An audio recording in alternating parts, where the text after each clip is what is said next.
La última ocasión nosotros estuvimos comentando acerca de esta rebelión, esta oposición que se presenta en el contexto griego con respecto a la arbitrariedad que parece estar vigente o que parece dominar a los dioses. En este caso, digamos, relacionados precisamente con esos poderes superiores y cuyo actuar, digamos, al menos cuya representación, pues dejaba mucho que desear y también permitió que se elaboraran determinadas críticas al respecto. Uno de ellos, recordarán brevemente, tenía que ver con Homero y cómo empieza a ironizar, ¿no?, a través de su obra con respecto a estos poderes superiores. Y esto se verá ya de manera más clara en el caso de la tragedia griega, donde se manifiesta de modo bastante dramático esta oposición que estaría presente entre el mundo real, es decir, tal y como acontece, y estos dioses, que si en verdad fueran dioses, tendrían entonces que salvar, ¿no? Tendrían que imponer el derecho y la justicia, cosa que parece brillar por su ausencia, o por lo menos no está claro, pues, que los dioses realmente funjan como tales y que tampoco realicen, en todo caso, lo que les correspondería. De ahí, pues, empieza a haber como una especie de replanteamiento con respecto a las divinidades, a estos dioses que formaban parte del entramado o de comprensión de esta cultura, y se dará un paso más al respecto con la aparición de los sofistas, que fue justamente en donde nosotros nos quedamos. Y el caso de los sofistas, digamos, será llamativo, porque ellos iban a elaborar una abierta crítica racional con respecto a estos poderes superiores. Es más, a partir de los sofistas se puede hablar ya de un cierto programa de emancipación de la vida humana con respecto a estos poderes preexistentes. O sea, con los sofistas ya hay una abierta crítica racional que empezará a separar el ámbito propiamente de lo humano del ámbito de lo divino. Y por eso podemos mencionar ya en esta ocasión que aparece entonces ocupando su lugar el derecho natural. Hay un cambio particular que en efecto, ¿no?, van a plantear en este caso ya los sofistas. Hay un cambio y esto consiste en que aparece el derecho natural, que no será sino el derecho del más fuerte, del más astuto, que en todo caso se logra imponer a esos poderes preexistentes, a esos dioses, a partir de su propia individualidad, que en el caso particular de los sofistas corresponde con la habilidad adquirida en lo referente a la argumentación racional. Entonces vemos que ya los sofistas plantean a muy grandes rasgos dos aspectos muy concretos. En primer lugar, el hecho de que ya no se puede hablar de un orden preexistente que domine y controle absolutamente todo, sino que aparecerá un ámbito propio, en este caso en relación con lo humano, que será definido en términos de el derecho natural.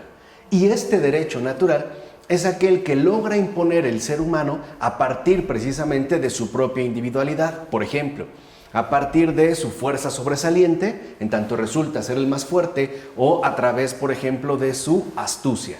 Los sofistas optaron por abrir esta nueva esfera a partir del avance en la argumentación racional. De hecho, los sofistas serán conocidos precisamente por eso, por la habilidad que poseían con respecto a la argumentación. Además, una argumentación que sostendrán firmemente está basada en el uso intensivo de la razón. O sea, se presentará pues como una astucia que logra imponer por encima de lo preexistente al propio ser humano. De tal forma que aquí el énfasis ya no recae precisamente en el orden comunitario. O sea, la comunidad ya no es, digamos, la base fundamental que sustenta la vida de la persona, sino que poco a poco el énfasis empieza a colocarse en, digamos, lo sobresaliente que puede llegar a resultar un solo individuo. Por ejemplo, un maestro sofista. De tal forma que podemos decir que ya con los sofistas, a partir de esta rebelión contra los poderes preexistentes, contra los dioses, se empieza a inclinar la balanza hacia la individualidad. De tal manera que ahora la comunidad empezará a jugar cada vez un menor papel. ya no se considerará la parte fundamental de la configuración de la polis, ese entorno complicado que comprende todos los aspectos de una cultura, sino que pareciera que el individuo empieza a quedar como empoderado, ¿no? A partir de las habilidades, por ejemplo, que expresa, no sé, su argumentación racional, o bien a partir de la astucia que él puede realizar. Pero donde quiera que se desmorone la confianza puesta en la comunidad, como ocurre en el caso de los sofistas, quedando como única vía de orientación la propia conveniencia, entonces la comunidad misma se destruye, porque nos veríamos nosotros limitados a una especie de individualismo feroz donde los lazos vinculantes en términos comunitarios pasarían a un segundo plano e incluso en gran medida podrían quedar desdibujados, que ciertamente es de una o de otra manera lo que está ocurriendo en el mundo contemporáneo. Hoy vemos como, por ejemplo, esta cultura del consumismo está basada de manera muy específica en la voracidad individual, es decir, en el hecho de tener las capacidades de consumir lo que sea sin detenerse a pensar o a considerar toda la multiplicidad de relaciones que ese objeto de consumo implica. Por ejemplo, toda la gente que estaría involucrada en una determinada inestabilidad laboral e incluso a lo mejor en un abuso por parte de los ámbitos, en este caso, a los cuales pertenece. Entonces, aquí se presentaba un riesgo, vamos a decirlo así. El hecho de empezar a mantener una rebelión, una oposición con respecto a los poderes preexistentes, conlleva, por un lado, a la disolución de la comunidad y también a la omisión de los dioses. Pero ese lugar, que en todo caso, ¿no?, lo comparten tanto los dioses como la comunidad, al quedar ciertamente entre paréntesis, o por lo menos al ser ya no tomado en cuenta, este pasará a ocuparlo el propio individuo, a través precisamente del afán que mantiene por salir adelante, incluso podríamos decir por sobresalir. Así pues, podemos hablar que la crisis cultural de los siglos VI y V a.C. representa al mismo tiempo la crisis política social de la antigua Grecia.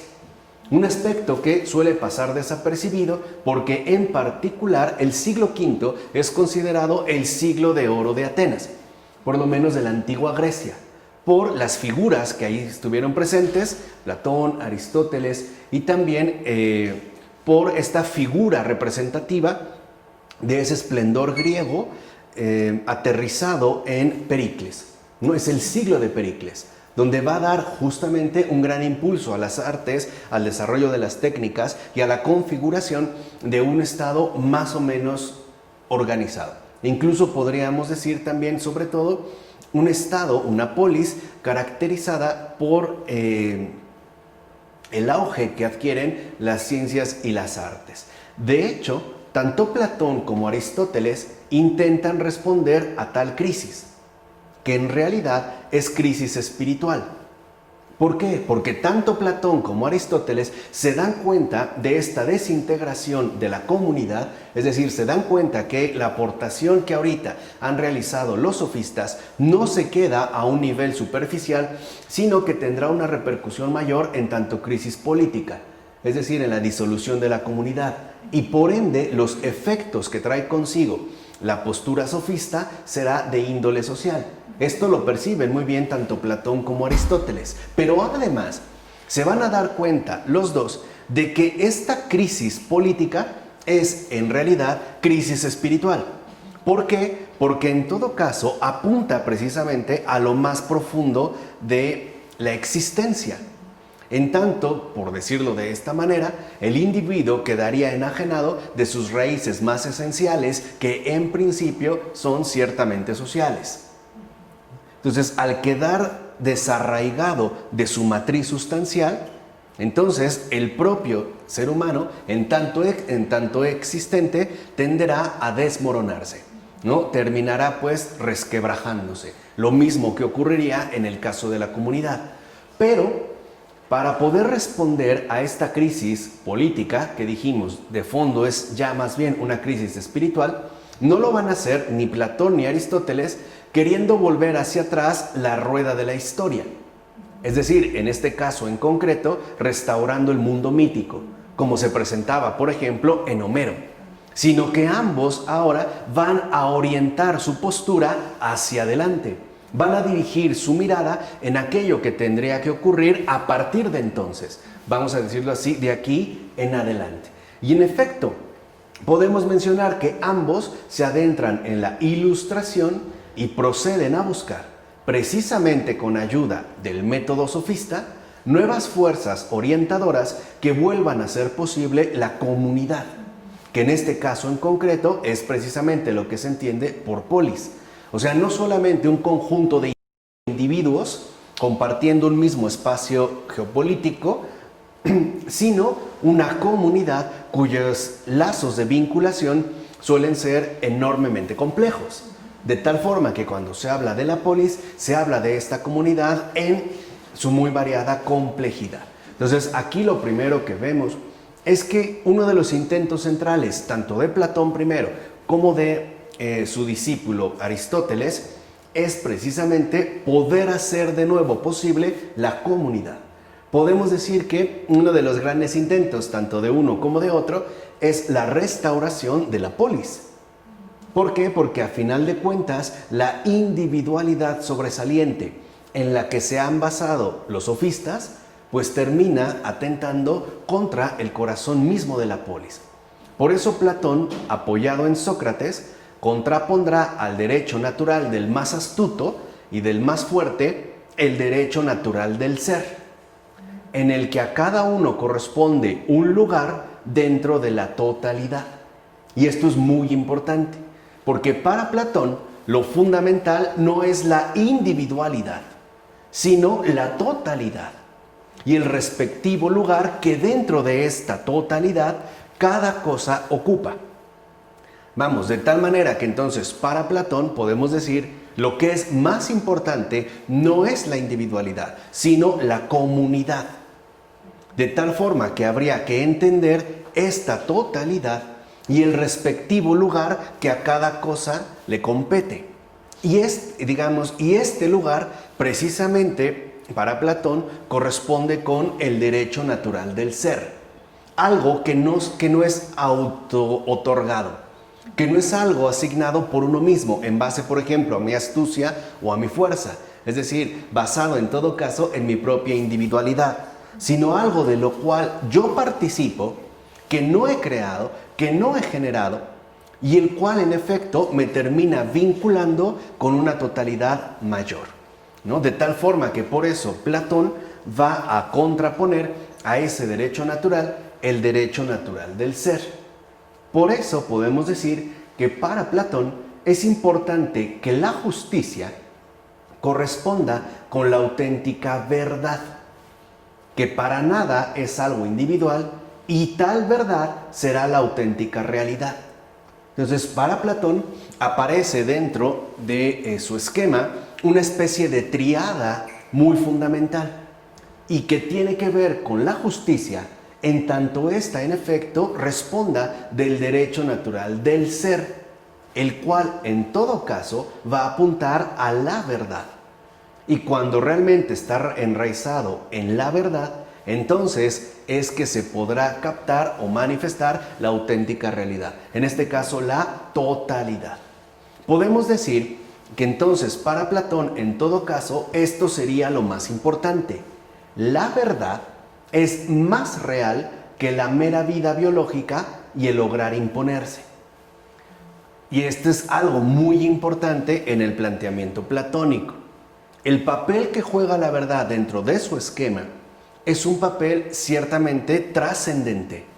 ¿Por qué? Porque para Platón la verdad en todo caso está más allá, ¿no? Por eso es trascendente, o sea, está más allá de nuestra mera vida biológica e incluso estaría también más allá de la individualidad, que en este caso correspondería con el lograr imponerse.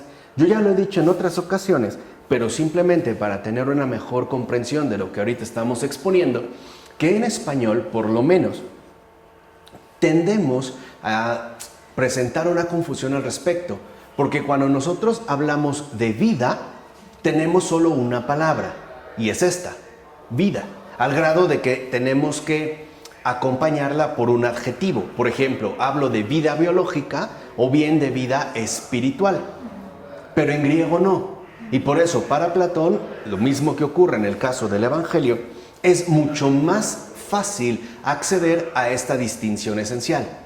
Cuando se habla de vida, por ejemplo, en griego, ellos poseen dos términos muy diferenciados uno de otro. El primero es bios, y que es de hecho con el que nosotros estamos hasta la fecha más familiarizados. Cuando hablan de bios, se refieren a grandes rasgos a esta vida biológica que estaría presente en varias especies, incluida la especie humana. Vamos, posee una dimensión de vida biológica, en tanto poseemos un cuerpo y también, digamos, formamos parte de un organismo biológico, por ejemplo, una circulación de la sangre que igualmente es compartida por otras especies animales. ¿Se entiende? Eso es bios, lo que hoy nosotros llamaríamos, pues, la dimensión biológica de nuestra realidad humana. Pero no es la única palabra que tienen para hablar de vida, porque la otra palabra que usan es zoe. Zoe es esta vida más grande que la mera vida biológica y que de hecho sería algo propio de lo humano. Por eso lo que está mencionando Platón es que no podemos reducir la verdad a una mera manifestación biológica, que en todo caso correspondería con una apariencia. Podemos decir que en Platón es muy importante pues la distinción entre lo visible, por ejemplo en este caso lo biológico, y lo invisible. En este caso esta dimensión trascendente. Por eso Platón, ahora se entiende el por qué no va a ser tan favorable con respecto a la vida biológica, la cual en último término queda manifestada de manera muy puntual en el cuerpo. Por eso, para Platón, a final de cuentas, la mera vida biológica, que vuelvo a insistir, se visibiliza en nuestra propia corporalidad, aparecerá como una irrealidad. Porque lo que él sostiene es que, aunque el cuerpo muera y desaparezca, el alma, en este caso Zoe, no muere. Por eso, para Platón, el alma es necesariamente inmortal, puesto que no comparte las mismas leyes que, por ejemplo, sí rigen en la cuestión de la vida biológica. Entonces, para Platón es muy importante este dualismo, el dualismo fundamental entre cuerpo y alma. Podemos decir dentro de este contexto el dualismo establecido entre bios y zoe.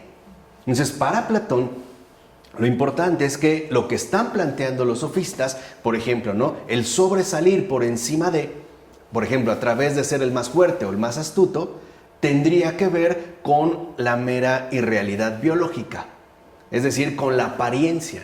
Lo fundamental para Platón es apuntar a la verdad, que en todo caso es superior y mayor precisamente a esta sombra, digamos, a esta manifestación biológica o material. Por eso, para Platón, la verdad, y esto es crucial, va más allá de lo que nosotros en principio podemos ver. Y la única manera para acceder a esta verdad es a través del ejercicio intelectual.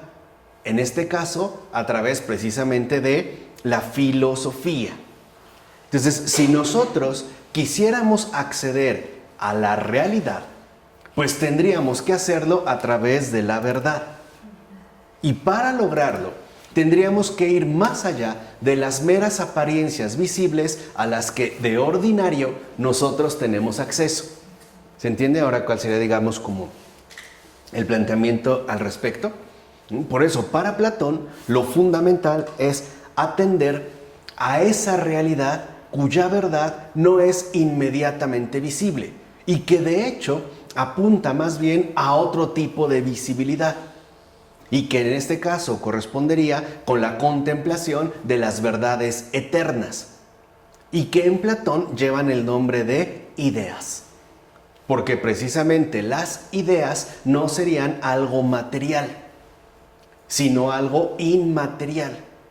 De tal forma que la verdad está expresada en las ideas precisamente por su inmaterialidad y por ende por la verdad que ahí contienen, que incluso iría, por así decirlo, más allá de la irrealidad ordinaria de la vida biológica, ¿no? Si tratamos de aterrizar esto en un ejemplo muy sencillo, aunque quizá muy burdo, pero que puede ayudar para ilustrar la cuestión, podríamos decir que aunque, por ejemplo, desaparecieran todas las manzanas de este planeta, la idea de manzana se seguiría conservando.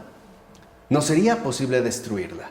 Aunque se acabara, pues, el bios, aunque desapareciera lo material, lo inmaterial, en este caso la idea, por ejemplo, la idea de manzana, pues seguiría conservándose intacta.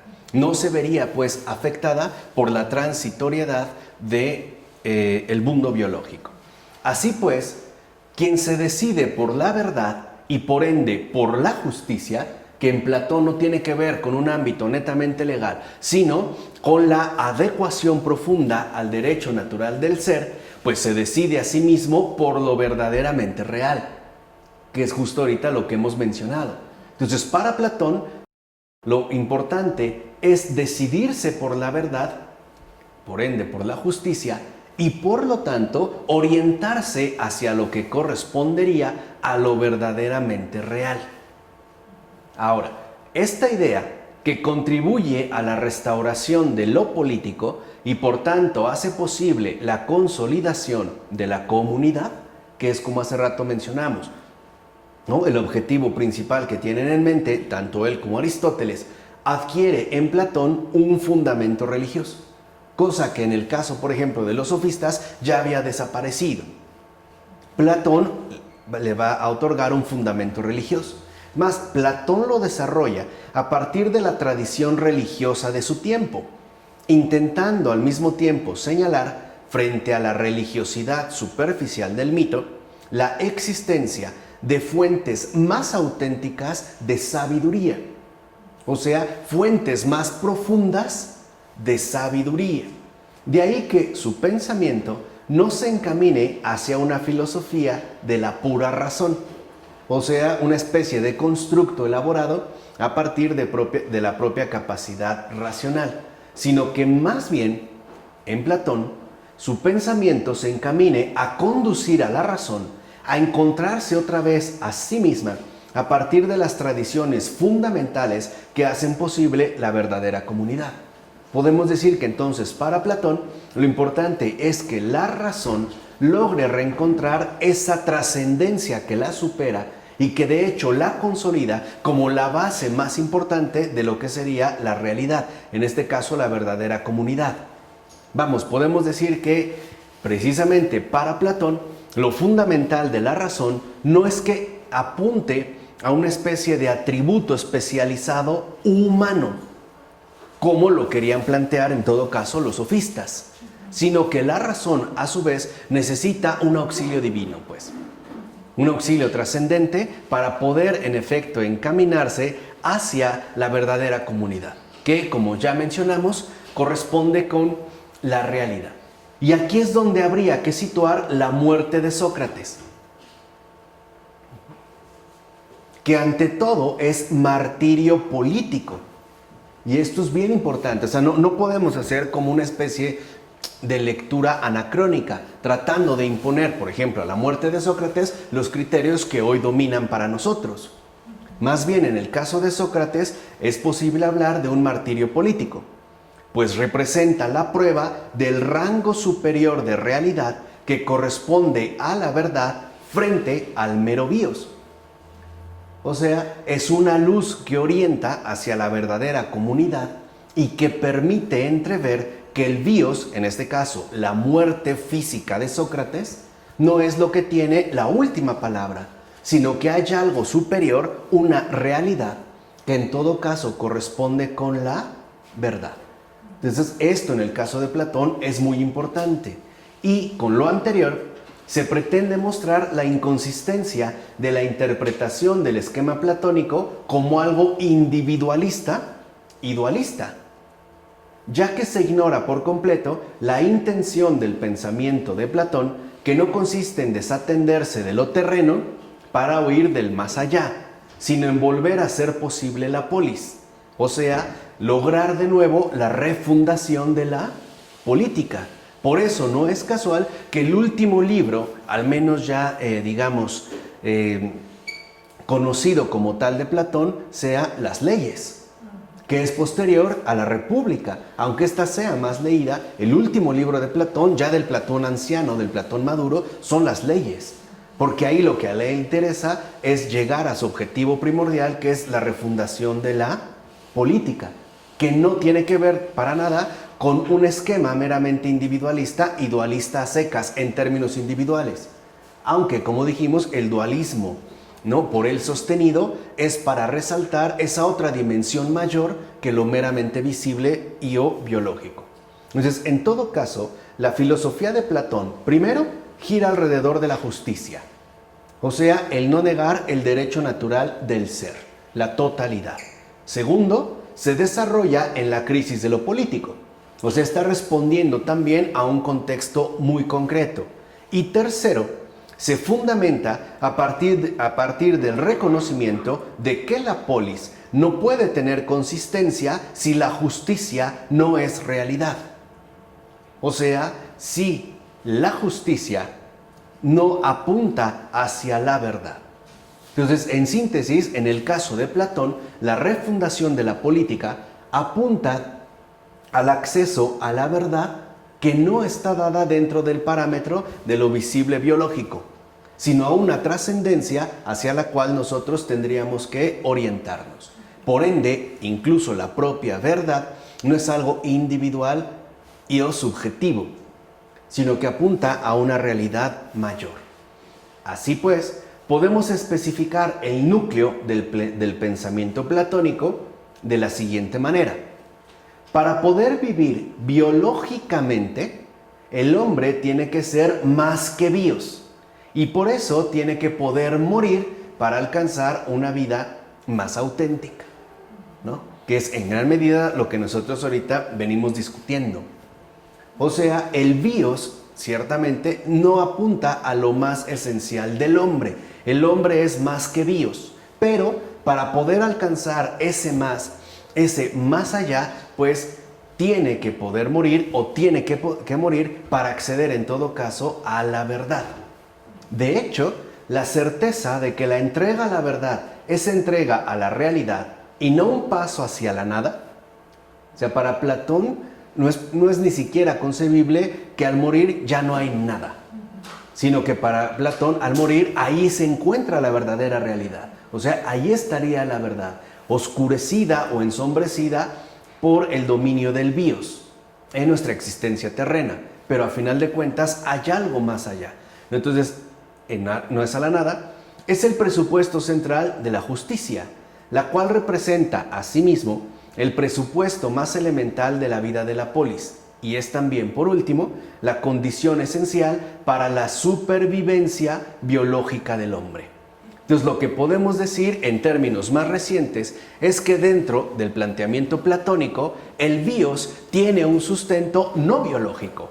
Hoy nosotros decimos que el hombre, en pocas palabras, no solo posee una dimensión corporal, sino que en realidad su verdadero fundamento es espiritual, ¿vale? Platón lo llega a entrever y hacia allá dirige su atención. Y por ello, digamos, resulta tan importante en el caso de Platón la insistencia de que la verdad no es algo subjetivo, sino algo objetivo que, justo por ser objetivo, ¿no?, funge como fundamento de todo lo existente. Esto es lo primordial. Por eso no es casual que muchos, incluso padres de la iglesia, por ejemplo un San Agustín, vieran al principio de su conversión en Platón un modelo a seguir, porque por lo menos pareciera que les abría los ojos con respecto a una realidad no evidente de antemano, sino a través de un ejercicio, en este caso filosófico, que pudiera conducirnos hacia la contemplación de las verdades eternas. Entonces, la verdad no es un dominio del hombre, es la verdad el fundamento de la realidad, porque apunta, en efecto, a el orden de todo lo existente, al derecho natural del ser. Esto es lo que nosotros podemos ver en el caso del esquema griego. Ahora, vamos a pasar al desarrollo de esta cuestión, pero en el pensamiento bíblico, para que vean aquí el contraste y el enriquecimiento mutuo. Claro, vamos a empezar por el Antiguo Testamento, ¿no? Después pasaremos al Nuevo, pero ahora vamos a ver cómo se desarrolla esta cuestión en el pensamiento bíblico. Comencemos pues por el Antiguo Testamento. En primer lugar, la idea que Israel tiene de la muerte participa en toda su amplitud de las concepciones comunes a un mundo arcaico que se sentía seguro dentro del marco del clan, dentro del marco del grupo, dentro de su sociedad de pertenencia. Esta observación inicial es muy importante para que nos demos cuenta de que Israel es asimismo un pueblo histórico. Es decir, comparte también la dinámica de realización que se da en un determinado momento, ¿vale? Entonces, en principio, ¿no?, la idea que tiene el pueblo de Israel de la muerte también participa en gran medida de las concepciones comunes a otros pueblos, sobre todo a los pueblos pertenecientes a lo que podemos llamar el mundo arcaico. ¿Cómo era esta idea? La idea en particular que tenían, es lo que iremos explicando, es que para el mundo arcaico, la muerte siempre hace una referencia al orden social al cual pertenece, en este caso, el individuo. Por ejemplo, ¿no?, aunque se menciona un poco más adelante, la idea es que la muerte posee una dimensión social y está remitida al grupo de pertenencia. Por eso eran tan importantes, por ejemplo, los funerales. El hecho de mantener una relación, incluso en la muerte, dentro del grupo al cual pertenezco. O ser enterrado, por ejemplo, en lo que hoy llamaríamos mi país o en mi aldea. Bueno, Israel tiene mucho también de estas ideas. ¿Por qué? Porque es un pueblo real, es un pueblo histórico.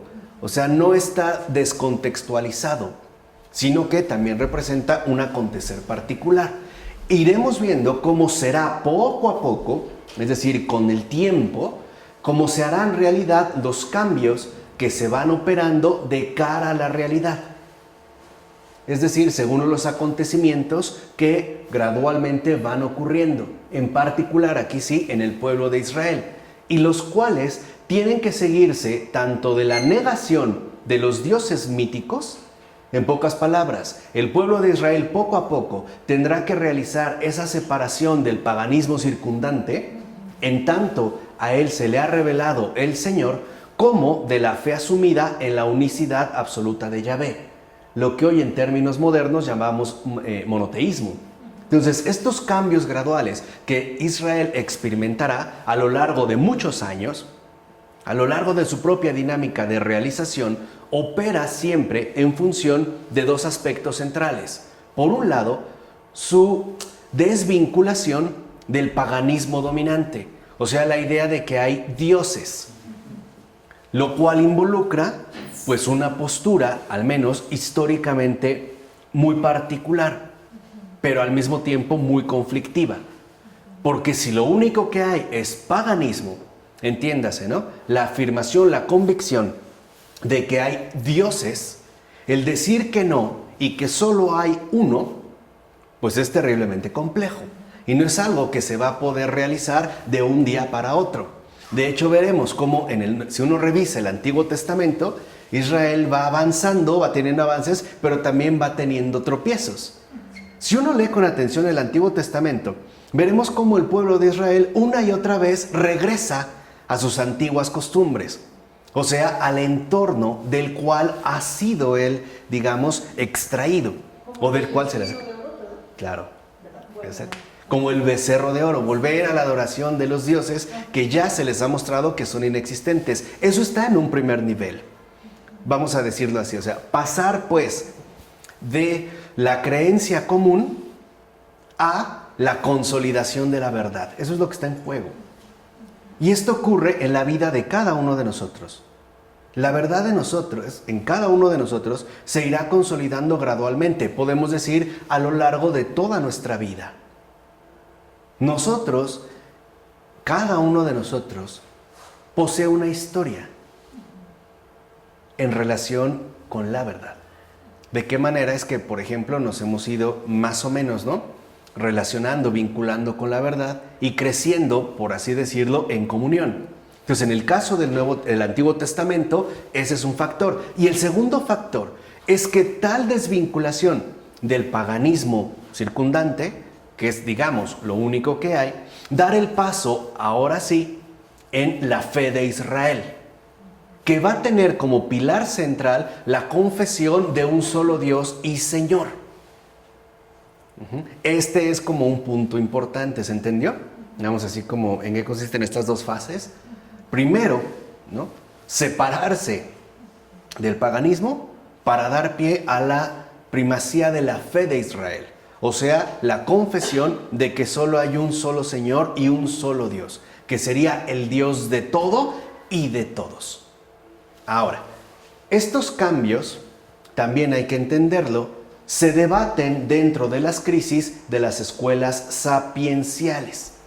Recuerden cómo los griegos también atravesaron su crisis, ¿no? Y ya vimos, por ejemplo, el tipo de respuesta que da Platón. Bueno, el pueblo de Israel también. Y son crisis que se pueden considerar como un paralelo judío de la ilustración griega. O sea, la apelación al uso exclusivo de la razón. Y las cuales, estas crisis que surgen con las escuelas sapienciales, es decir, rabínicas, entrarán en una nueva fase problemática con la aparición de Jesucristo. Y lo cual condujo al final a la formación de lo cristiano. Así pues, fíjense, veamos, ¿qué ocurre? Acuérdense, estamos en el Antiguo Testamento. Al principio, aparece como la normal realización de la vida morir viejo y saciado de vida. Si uno ve en el Antiguo Testamento, hay alusiones tempranas donde la realización de la vida consiste precisamente en morir viejo y saciado de vida, es decir, gustando la plenitud de la vida terrena, viendo a los hijos y a los hijos de estos, es decir, a los nietos, para participar en ellos del futuro de Israel y de su promesa. Por eso era tan importante, desde el principio, la cuestión de la descendencia, el poder tener descendencia, puesto que eso es lo que permite, abrir la puerta una vez más a la aparición del Mesías.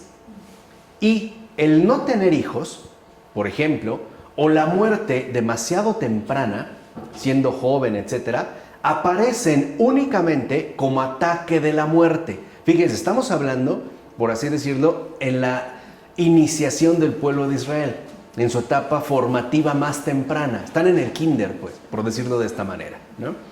Es decir, como algo no explicable de manera natural. Y por ende, el no tener hijos, la esterilidad, o bien la muerte demasiado temprana, serán únicamente asumibles como desgracia. Es decir, como un castigo que alcanza al hombre y anula su participación en la vida. Entonces, en principio, el pueblo de Israel considera que, por ejemplo, la muerte demasiado temprana o el no morir, es decir, el no morir viejo y saciado de vida es un castigo. E incluso la esterilidad, en principio el pueblo de Israel lo va a ver como un castigo. En pocas palabras, son una desgracia. ¿Por qué? Porque tanto la esterilidad, dentro de la concepción que se tiene de la plenitud de la vida, que llega hasta las generaciones venideras, como la muerte demasiado temprana, constituyen, a final de cuentas, una anulación de la participación en la vida, es decir, la no realización de lo que ellos entienden por vida, morir viejo y saciado, ¿no? ¿Se entiende en este punto? O sea, lo que quiero que entiendan es cuál es la concepción que se manifiesta en el Antiguo Testamento. En principio, pues, la esterilidad y la muerte temprana, o bien el no morir viejo y saciado de vida, es una desgracia. Es una maldición, claro. Y esto se menciona en el Antiguo Testamento. Entonces, la única manera explicable que tienen para poder asumir esta cuestión es hablar de castigo.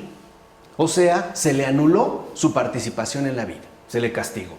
Ahora, en este caso, la explicación de tales acontecimientos parece posible a partir de la relación existente entre el obrar del individuo y su suerte personal.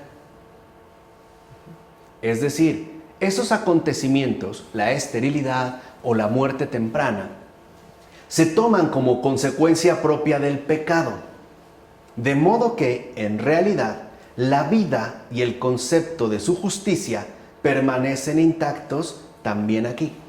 Entonces, si no murió viejo y saciado, es porque ha pecado. O si una mujer es estéril, es porque ha pecado.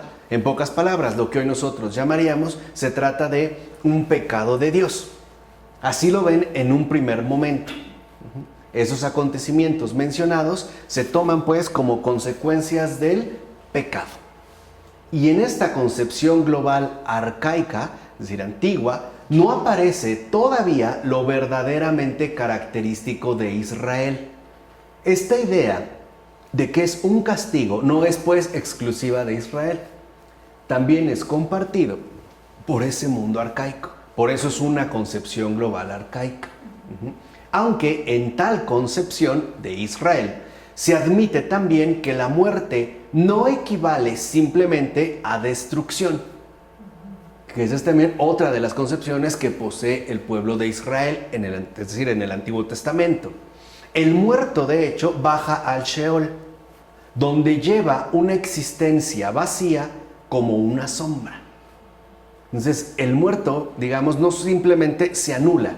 O sea, en pocas palabras, lo que quiero que entiendan es que lo mismo que en el caso de Platón, que hace un momento mencionamos, no hay nada, entiendas, o sea, no hay nada, sino que algo queda, algo prevalece. Por ejemplo, en el caso de Israel, el muerto desciende, baja al Sheol, y el Sheol es donde llevará una existencia vacía a la manera de una sombra, pero no desaparece pues.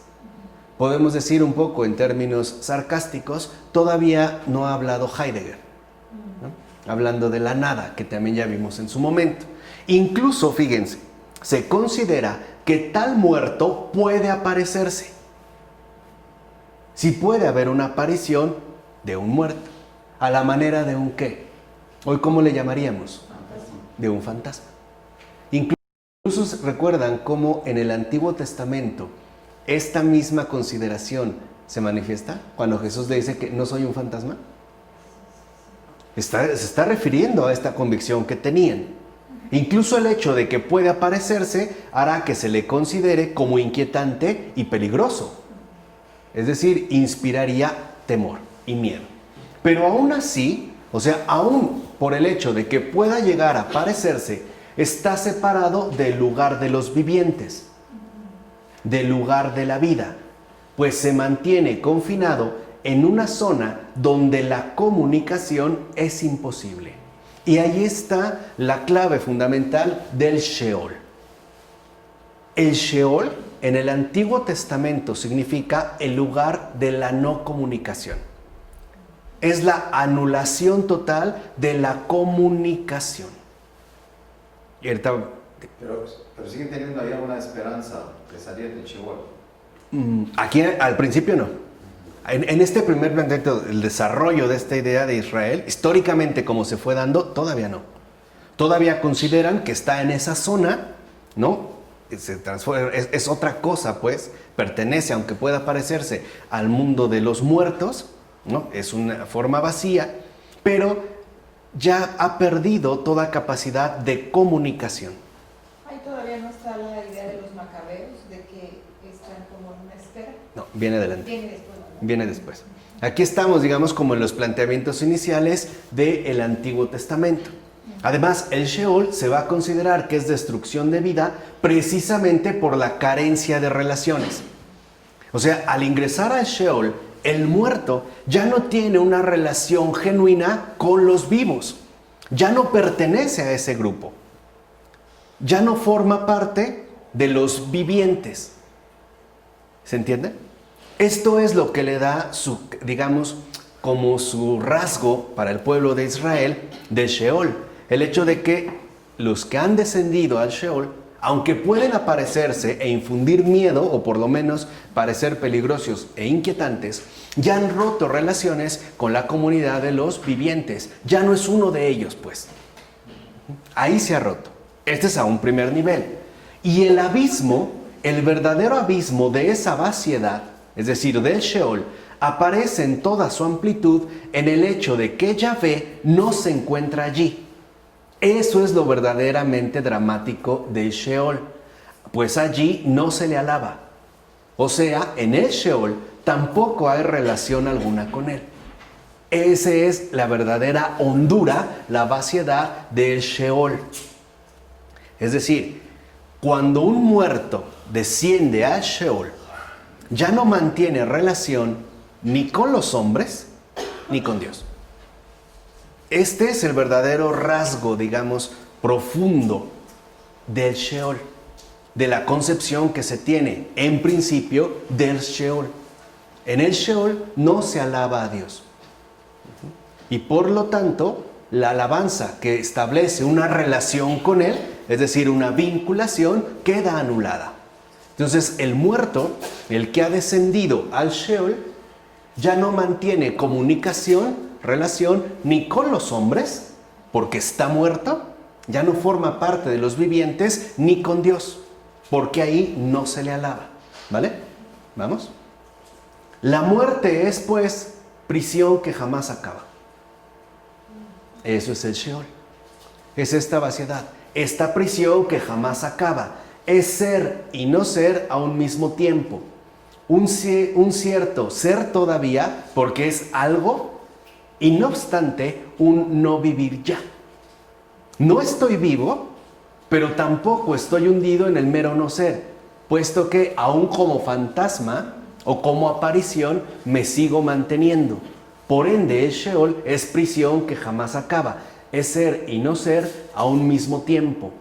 Un cierto ser todavía algo, pero al mismo tiempo un no vivir ya. Es pues otra cosa, ¿no?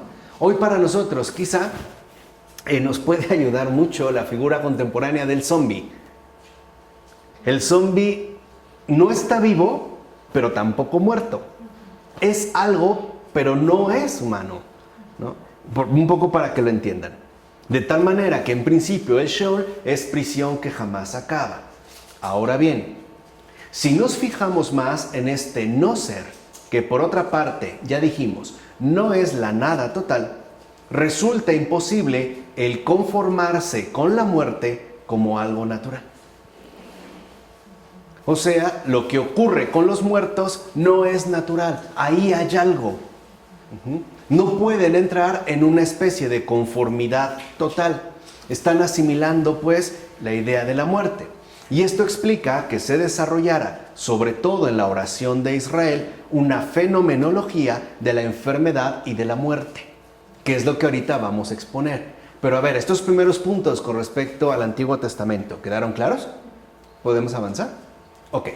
En efecto, fíjense, ambas, dijimos, la enfermedad y la muerte, se interpretan como fenómenos más bien espirituales, cuyo más profundo contenido apunta a una lucha con Yahvé, que es considerado precisamente el viviente por excelencia, lo cual además sitúa el sufrimiento del hombre ante Dios y con Dios en un nuevo nivel. Entonces, al reconocer, ¿no?, que este ser y no ser no remite, pues, en último término, a algo natural, se tendrá que realizar un esfuerzo de comprensión bastante arduo con respecto tanto a la enfermedad como a la muerte. Y en último término, para el pueblo de Israel, la enfermedad y la muerte son fenómenos espirituales. ¿Por qué? Porque de fondo apuntan o se oponen a Yahvé. Porque la enfermedad apunta a la anulación de la vida.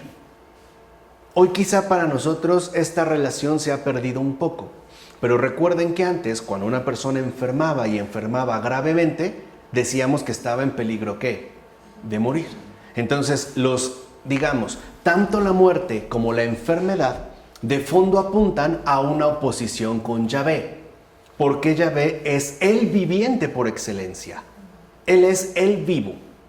Y de él participan todos los vivientes. Recuerden simple y sencillamente en el Génesis, ¿no?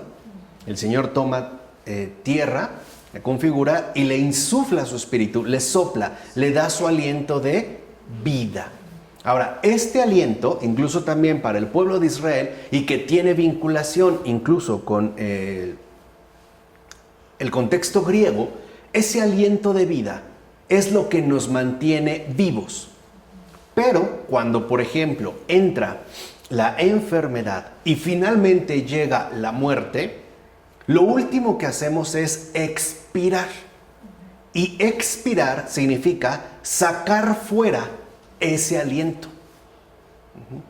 Por eso los griegos, por ejemplo, estaban convencidos de que si se pudiera atrapar ese último aliento de vida, uno podría conservar el alma de esa persona. Para Israel es algo similar.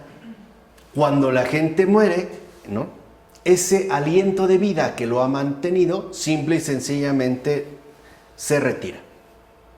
Y si la enfermedad conduce a la muerte y la muerte establece, ¿no?, la ruptura, dijimos, de la relación con Yahvé, esto significa para el pueblo de Israel que tanto la enfermedad como la muerte son opositores de Yahvé.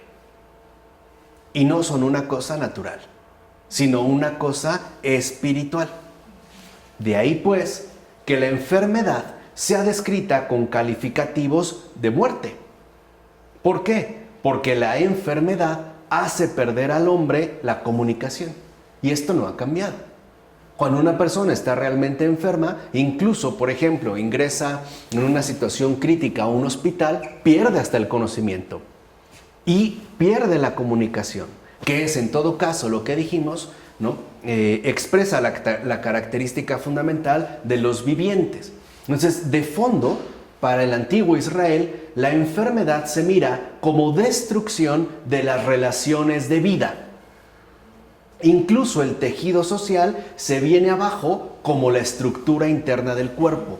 Así como la enfermedad debilita el cuerpo hasta derribarlo, lo mismo consideraban que la enfermedad fomenta la destrucción de las relaciones de vida, porque ya la comunicación resulta imposible. Incluso una persona gravemente enferma ni siquiera puede hablar con sus seres más queridos o con la gente que lo rodea. Incluso una persona realmente enferma, por ejemplo, se la pasará dormida, ¿no?, y mantendrá una comunicación mínima. Incluso piensen como una persona, cuando ya está, digamos, muy avanzada la enfermedad, ni siquiera mantiene una relación adecuada con los alimentos. Come poco. Ya ni siquiera quiere comer. O sea, se rompen pues las relaciones. Esto es algo que el antiguo Israel tiene muy claro. Y con la enfermedad, al hombre se le excluye del círculo de amigos. O sea, de la comunidad. Porque es la comunidad la que alaba a Dios. Ahora entienden el porqué, digamos, de la relevancia de la figura del leproso. Ahora entienden cuál era el problema con el leproso. No es que contagiara, es que el leproso padece una enfermedad que en todo caso lo excluye de la comunidad. Y para Israel la alabanza brota de la comunidad. Es la comunidad la que alaba a Dios y la comunidad es entendida en términos de el círculo de amigos. Por eso lo peor que podía ocurrir es que te desterraran de la comunidad, que te echaran afuera. ¿Qué es lo que ocurre con un leproso? ¿Qué le hacían al leproso?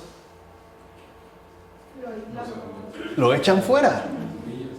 No puede permanecer en la ciudad. Para empezar, va a quedar fuera de la ciudad. Va a estar más allá de las murallas, pues, de Jerusalén. Y el ser expulsado de la comunidad se ve, en pocas palabras, como la situación más drástica que se puede vivir. Porque al quedar excluido del círculo de amigos, es decir, de la comunidad, del pueblo, ya tampoco puedo alabar a Dios.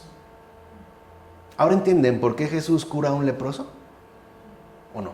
Sí, claro. Él funda comunidad. Claro. Y lo que ha dicho es, todos los que han quedado afuera, también están llamados a la salvación. Es, digamos, rejuntar lo que en principio se había ¿qué? Separado. Es crear, fundar unidad. Podemos decir que ahí Jesús precisamente está configurando, ¿no?, el perfil fundamental de la iglesia, que es fundar comunidad. ¿No? Recuerden que en unas clases anteriores les dije que ese es el desafío mayor para la iglesia en estos tiempos, la cuestión de la comunidad. Pero bueno, aquí ahora se entiende cómo la figura, por ejemplo, del leproso y del enfermo, apunta pues a una situación verdaderamente dramática, la expulsión del círculo de amigos, que es de hecho la comunidad que alaba a Dios. De ahí que el hombre preso de la enfermedad se encuentra entre las garras de la muerte y por tanto se encuentra separado del país de los vivientes. Vean nada más cómo la comprenden, que no tiene que ver en principio, ¿no?, mucho con la comprensión platónica. Esta necesidad donde se alaba la muerte porque finalmente es la que nos permite el acceso, ¿no?, a la realidad y por ende a la verdad. Aquí no. Aquí la muerte es una amenaza. Porque es justo lo que va a interrumpir, lo que va a cortar, lo que va a anular mi relación, mi pertenencia al ámbito de los vivientes. O sea, a la comunidad que alaba a Dios. Ahora también entienden por qué, bajo este contexto, ¿no?, San Justino Mártir dirá que la gloria de Dios es el hombre que vive. Pero aquí algo ha cambiado. Me estoy adelantando a propósito para que entiendan también, digamos, este matiz. Para San Justino Mártir, lo primordial es que este hombre que vive es aquel que ha sido rescatado de la muerte. Y no de la muerte biológica, sino de la muerte, vamos a decirlo así. O sea, del dramatismo, ¿no?, más bien de la tragedia de la muerte. En pocas palabras, el hombre que vive es el redimido por Cristo. Porque a veces pareciera que suponemos que hace referencia a la mera vida biológica. O sea, entenderíamos, de acuerdo con ello, ¿no?, que San Justino Mártir, por ejemplo, está diciendo como que da gloria a Dios el hombre que está fuerte y sano, que es robusto y que no padece enfermedad. No, no está hablando de eso. Está hablando precisamente, ¿no?, de ese hombre que vive, es decir, que pertenece a la verdad porque ha sido rescatado de la muerte. Entonces, si continuamos a fondo, podemos decir que en este caso, la enfermedad se considera como la esfera de la muerte. Es la manera en la que la muerte acecha. O bien, se mira a la muerte como la esfera que introduce por medio de la enfermedad en la vida del hombre. Podemos decir, pues, que la enfermedad es la portera de la muerte. Es la que en la vida del hombre le abre la puerta a la muerte.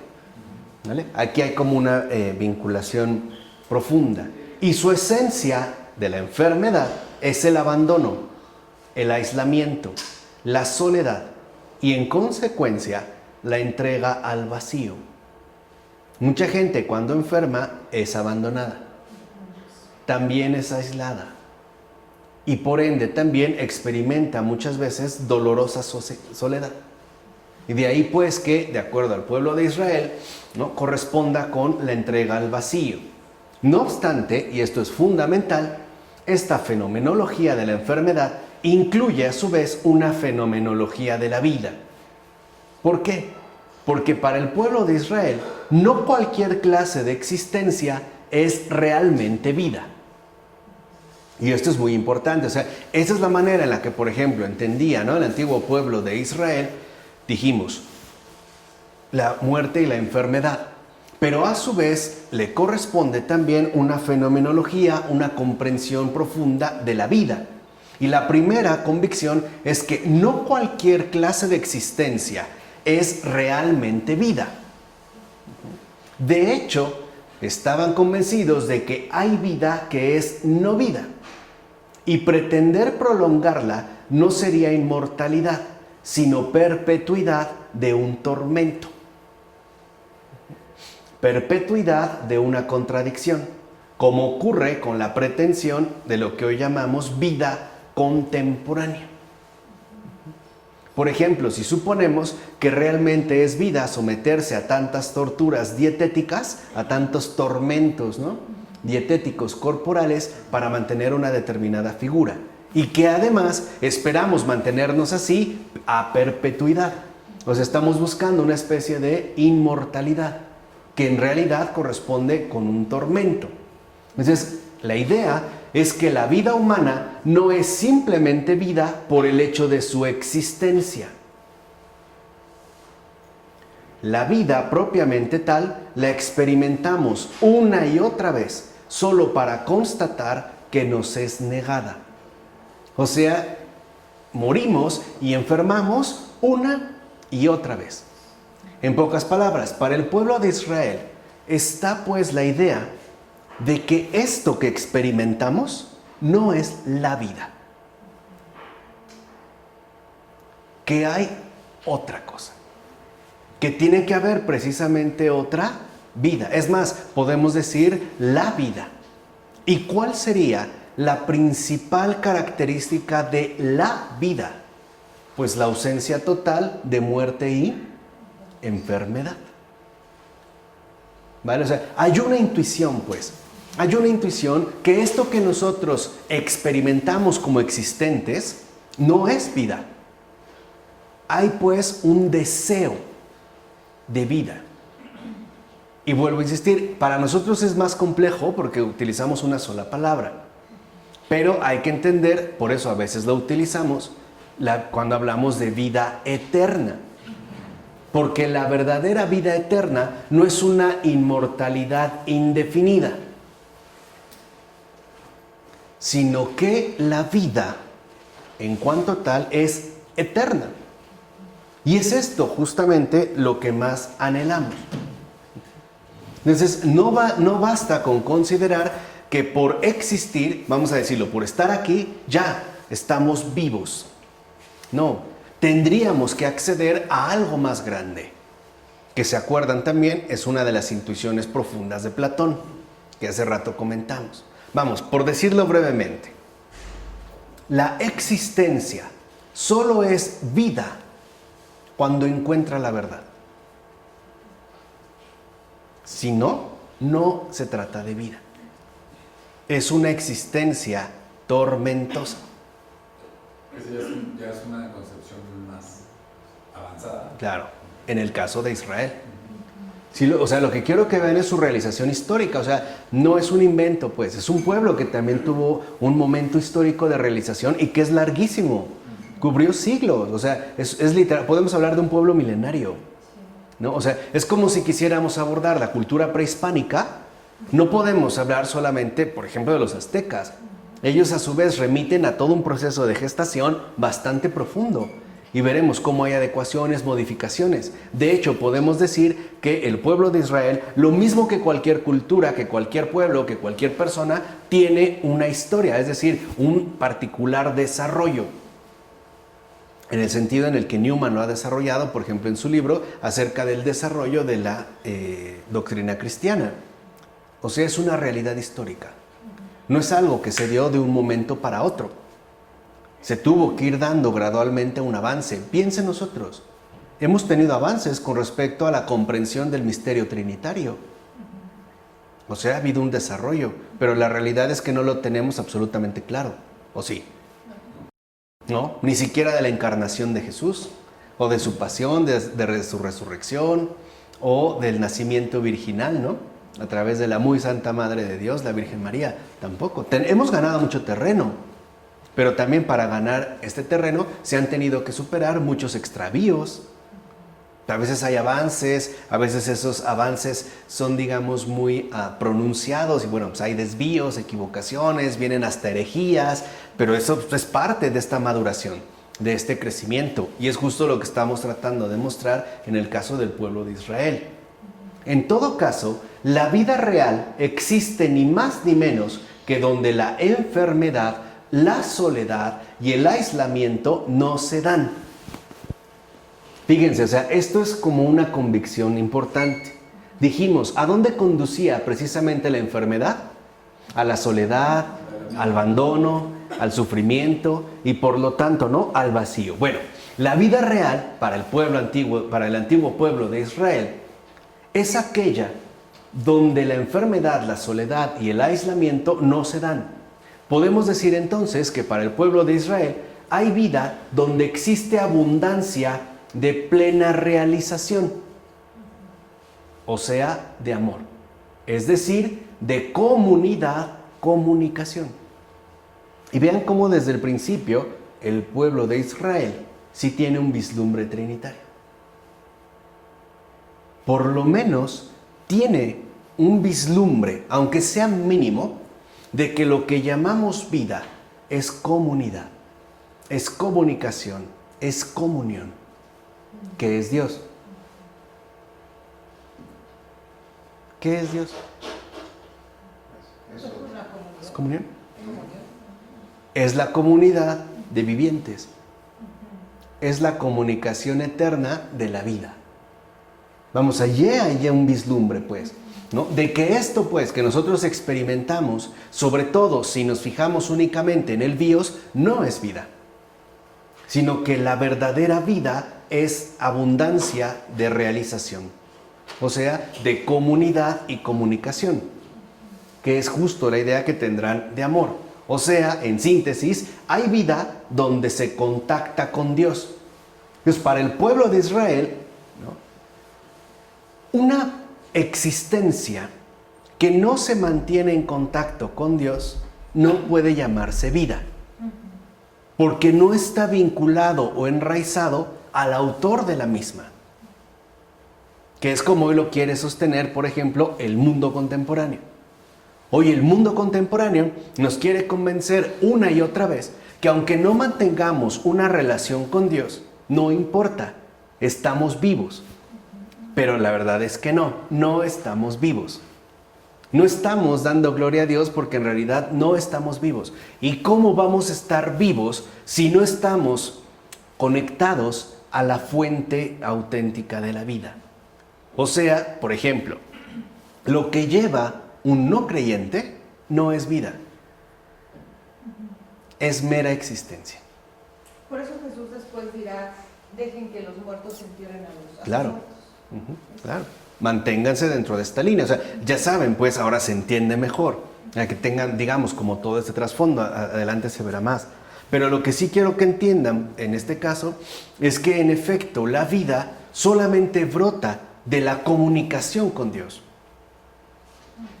de la comunidad que se establece con Él. Por eso es tan importante el templo. Ahora entienden por qué es tan importante el templo para el pueblo de Israel. Porque es en el templo donde se establece la comunicación primordial. Si no hay templo, ¿qué pasa?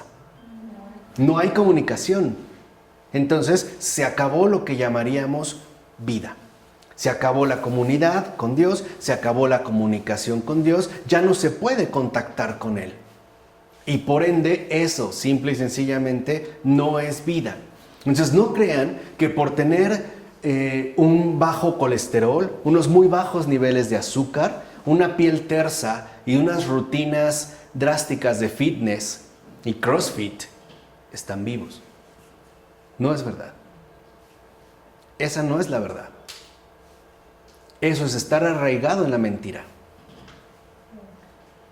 Y este es como un aspecto central que hoy nosotros debemos enderezar. Porque para el mundo contemporáneo ha sido muy fácil, por decirlo ya en estos términos que me parece que son comprensibles a estas alturas, ha sido muy fácil, ¿no?, borrarnos de la vista o quitarnos de la vista Zoé. Y a cambio, exaltar o absolutizar bios. Por eso, mucha gente hoy está pensando que su vida depende de su estado de salud. y no es verdad. No es así. Eso dependerá de su conservación de bios, que es importante, sí, que es también una parte integral de nuestra configuración de existentes, sí, pero no es el meollo del asunto. No es, de cierto sentido, ¿no?, la cuestión esencial. Por eso lo que quiero que entiendan es que puede haber enfermos que estén en una profunda comunión con Dios y por ende podemos decir que están más vivos que nunca, mientras que hoy puede haber personas que no enferman, especialmente los malvados, como lo dice el Salmo, ¿no? Lo veremos adelante, ayer veremos ya textos, salmos, por lo que quiero es en el fondo, ¿no?, de la cuestión. Hoy los malvados que parecen no enfermarse y que todo les sale bastante bien, pero que en realidad no están vivos, no están con vida. Es decir, no están con Dios, existen. Y por lo tanto, cuando esa existencia acabe, se acabó todo. O sea, ¿desaparecen? No, pues qué padre, ¿no? Qué padre sería, ¿no? Ya no hay vida, sino ¿qué? Muerte. Y dijimos, la muerte siempre va acompañada ¿de qué? Soledad y de aislamiento. O sea, ¿qué hay entonces? Ausencia de Dios. ¿Y cómo le llamamos esa ausencia de Dios? Infierno. Por eso hay que decirlo abiertamente, aunque como que nos da miedo, ¿no? Como que vamos a quedar mal, como que somos intolerantes.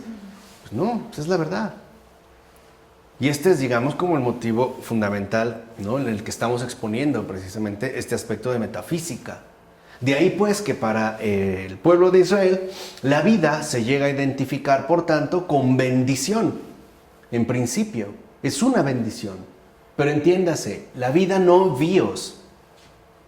La comunicación con Dios, la relación con Dios, esa es la bendición.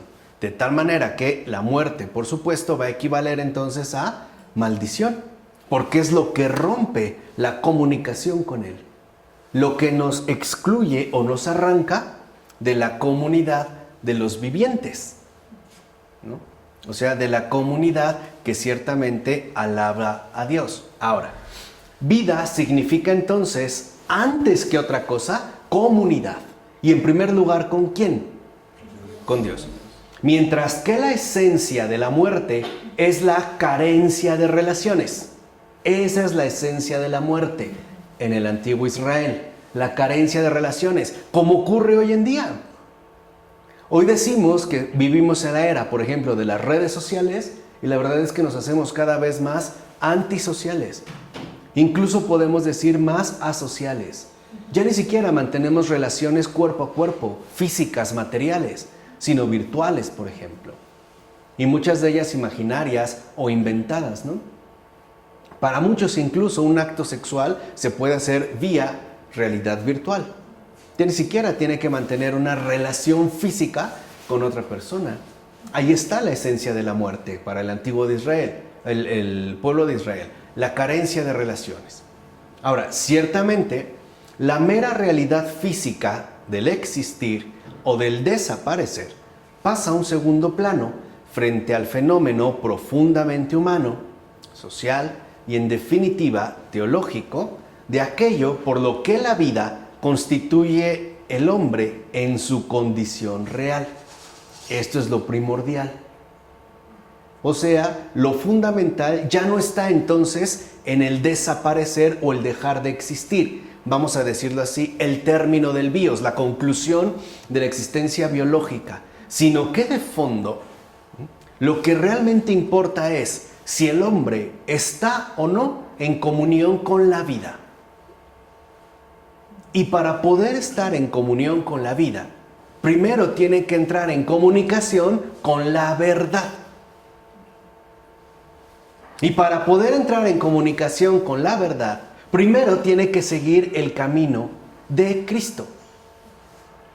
De otra manera, no hay posibilidad. Por eso Jesús incluso lo menciona en ese orden. Acuérdense, en la Escritura, tanto en el Antiguo Testamento como en el Nuevo, incluso el orden de las palabras y de las letras cuenta. No es superficial. Y Jesús dio ese orden. Primero dijo, yo soy el camino. Después, la verdad y al final ¿qué? La vida. ¿Quieres vivir? Ponte en camino hacia la verdad. De otra manera no vives. Si no estás en camino hacia la verdad, no vives, no tienes vida. Eres una simple existencia biológica. Incluso podemos decir un aparecer que en cualquier momento también va a desaparecer. Y si no estás con vida, con Dios, entonces estás atrapado por la muerte. Estás en manos de la muerte. Por eso este obstáculo es el que viene a quitar Jesús. De tal manera que nosotros estemos con Dios, que es vida. ¿Cómo? A través de la verdad y del camino que Él nos mostró. ¿Se entiende? O sea, esto de verdad es muy esencial, porque nos es difícil asimilar debido a todo este peso de errorización que venimos arrastrando. Entonces no creas que tu existencia basta, o que tu buena salud lo es todo. Es algo, pero no es ni siquiera lo más esencial. Lo esencial es si tu existencia está o no basada en la verdad. Si está basada en la verdad, lo que sigue es la vida. Pero si no está basada en la verdad, lo que sigue es la muerte. Por eso el Señor nos dijo, y la verdad os hará libres. ¿Libres de qué? Ahora se entiende. De la muerte. La verdad es la que los va a librar ¿de qué? De la muerte. O sea, de la ausencia de relación, comunicación, comunidad, comunión con Dios. O sea, conmigo. O sea, con Jesús. Como dijera, no, pues es lo que les va a ocurrir. La verdad os hará libres, no solamente del error intelectual o de la ignorancia. No. Nos hará libres de la muerte.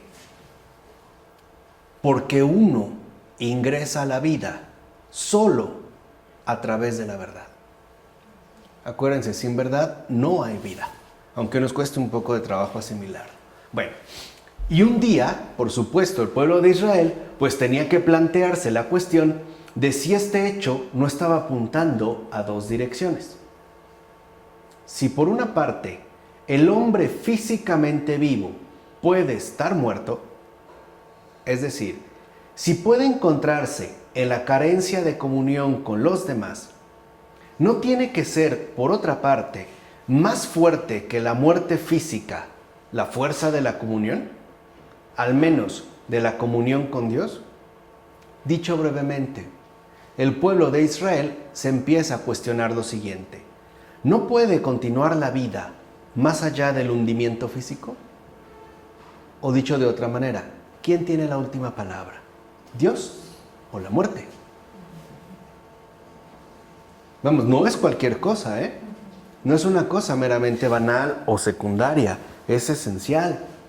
Así pues, el hecho genuino apunta a esto. Fíjense, la fe en Yahvé se debe al paso dado con respecto a la vida eterna gracias a la fuerza de Dios. Por tanto, no se puede en absoluto decir que la asimilación de la fe en la resurrección sea una simple invasión de ideas extrañas, en particular griegas, porque ya es un contenido presente en el ámbito bíblico. La fe en Yahvé se debe al paso dado con respecto a la vida eterna gracias a la fuerza de Dios. Es decir, ya desde el antiguo pueblo de Israel, en el Antiguo Testamento, la fuerza de Dios, que es vida, es más grande que la fuerza oscura de la muerte. Y eso es lo que va a mantener precisamente la fe en Yahvé. Entonces, si lo ven, primero el pueblo de Israel se tiene que desvincular, que deslindar, ¿no?, de los lazos establecidos con el politeísmo circundante y después dar un paso en la consolidación de la fe como único Dios y Señor. Por eso se insistirá una y otra vez, el Señor tu Dios. No te olvides, el Señor tu Dios, que manifiesta esta fuerza. En todo caso, la concepción arcaica de Sheol representa la participación en un estadio rudimentario de esa conciencia generalizada. Vamos a decirlo de otra manera. Por muy drástica que resultara la noción del Sheol, ¿no? Este espacio, este como vacío, este hundimiento, la carencia de comunidad, el pueblo de Israel anhela profundamente algo en su corazón: salvación. Estos que han muerto, pero que no son nada, no se van a salvar. Van a quedar así. O sea, es un poco lo que quiero que entiendan. O sea, realmente, ¿no? ¿A qué apunta la fe en Yahvé? ¿Dónde realmente se manifiesta la fe en Yahvé? La fuerza de Dios. ¿Y por qué me detengo un poco aquí? Porque luego estos son algunos cuestionamientos que nos hacemos hoy en día. Por ejemplo, hay personas que se preguntan, por ejemplo, ¿y los mesopotámicos? Los que vivieron en Mesopotamia, ¿no? Esta cultura verdaderamente arcaica, donde Jesús no ha aparecido. ¿Qué pasa con ellos? ¿Están condenados? No estaban a la espera. Exacto. Toda la humanidad, desde el principio, está a la espera de Cristo. Eso es lo que se espera. Que la muerte no triunfe. Y que por ende la injusticia no tenga la última palabra. Porque la justicia consiste en el obrar invencible de Dios. Por eso Él es el justo. O sea, eso es lo que quiero que entiendan. Es una intuición profunda, histórica, pues dentro de nuestra propia realidad, en tanto humanidad. Hay una conciencia generalizada de que la muerte no puede triunfar. No puede tener la última palabra. Y esta conciencia se va a ir agudizando cada vez más en torno a Yahvé. Y en este estadio lo que se ve es que la fe en Yahvé no se había desarrollado todavía en todas sus consecuencias esenciales. Aún no, le falta tiempo. Porque objetivamente hablando, la idea de que la muerte es la frontera en que separa el ámbito de influencia de Yahvé es sencillamente una contradicción con respecto a la reivindicación integral de la fe en Yahvé. O sea, ¿cómo que ella es el Señor, tu Dios, todopoderoso, omnipotente, pero no tiene acceso a la muerte? Ahí se detiene. Es decir, existe una contradicción al decir que Yahvé, que es la vida, tiene que tropezar con un límite de su poder, que en este caso sería la muerte. Así pues, o desaparecía la fe en Yahvé, o tenía que acabar imponiéndose lo ilimitado de su poder, y en consecuencia, la validez absoluta de la comunidad a la que él mismo dio comienzo. Entonces, nuestro Dios, dirá el pueblo de Israel, ¿realmente es Dios? ¿Realmente es el Señor Dios? ¿O no? O sea, si lo ven, a partir de la cuestión de la enfermedad y la muerte, en efecto, el cuestionamiento último apunta a la realidad misma de Dios. ¿Realmente Dios, que es la vida, se ve limitado por la muerte? ¿O es incluso más grande que la muerte? Si Dios, Yahvé, no es más grande que la muerte, simple y sencillamente no es Dios. Y por ende, desaparece la fe en Él. Y al desaparecer la fe en Él, se acaba el pueblo que Él mismo comenzó. Entonces, ¿qué se necesita para la permanencia y la conservación de la comunidad? Que Dios sea Dios. ¿Entienden también de repente por qué entonces la relación, vamos a decirlo así, tan explícita de Dios como Dios con el pueblo de Israel? Los milagros realizados. Porque al pueblo de Israel algo le tiene que quedar claro. Yahvé es Dios. No es uno más de entre los dioses. Y el problema no es Yahvé. El problema es la cortedad de comprensión que ha adquirido el pueblo. Vamos a decirlo así, la inmadurez con respecto a su fe. que nos sigue ocurriendo a nosotros. Y que Jesús lo hizo muy explícito. ¿Cuántas veces dijo hombre de poca fe? O hombres de poca fe. A eso se refiere. A que a veces para nosotros pareciera que Dios se ve limitado. En especial por la muerte. Que sería, digamos, ¿no?, como la rivalidad por lo menos más acentuada al respecto. Ahora, es cierto que en Israel, al igual que ocurría en las religiones circundantes, se buscó la comunicación con los muertos. El pueblo conoció y cultivó la creencia en la vida de los muertos más allá del sepulcro. Eso es cierto. ¿Cómo? Por ejemplo, bueno, aquí vamos, ¿no?, a través de algunos rituales donde buscaban, por ejemplo, establecer contacto con los difuntos. Lo que hoy nosotros llamaríamos espiritismo, ¿no?, algún tipo de rituales. Ahora, pero la religión oficial de Israel, que ya vimos en dónde se está debatiendo, realmente tiene que confirmar que Yahvé es Dios. Tal y como se incorporó en la ley, en los profetas y también en los libros históricos, no asimiló esta creencia ni sus respectivas prácticas. Se daba, por decirlo así, más bien a un nivel popular. Ciertamente, la religión oficial de Israel, que ya dijimos, ¿no?, es la que se incorporó en la ley, los profetas y los libros históricos, no niega sin más la existencia del Sheol. Por ejemplo, como aparece en el primer libro de Samuel, capítulo 28, de los versículos 3 al 25. Ojo, ni siquiera negó el pueblo de Israel al principio de manera radical la existencia de los dioses. Esto hasta se puede ver en un salmo. Tú eres superior a los demás dioses. Ni siquiera eso. O sea, se trata de una realidad, pues. Es un desarrollo históricamente real. No es un invento.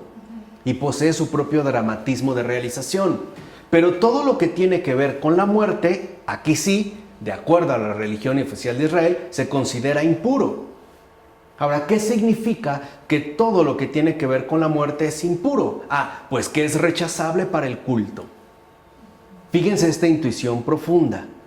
Ay, espérame, es que se va a actualizar la computadora. Ella me puso que se cerrará en menos de un minuto. Pero bueno, vamos a tratar de entender esta cuestión de lo impuro.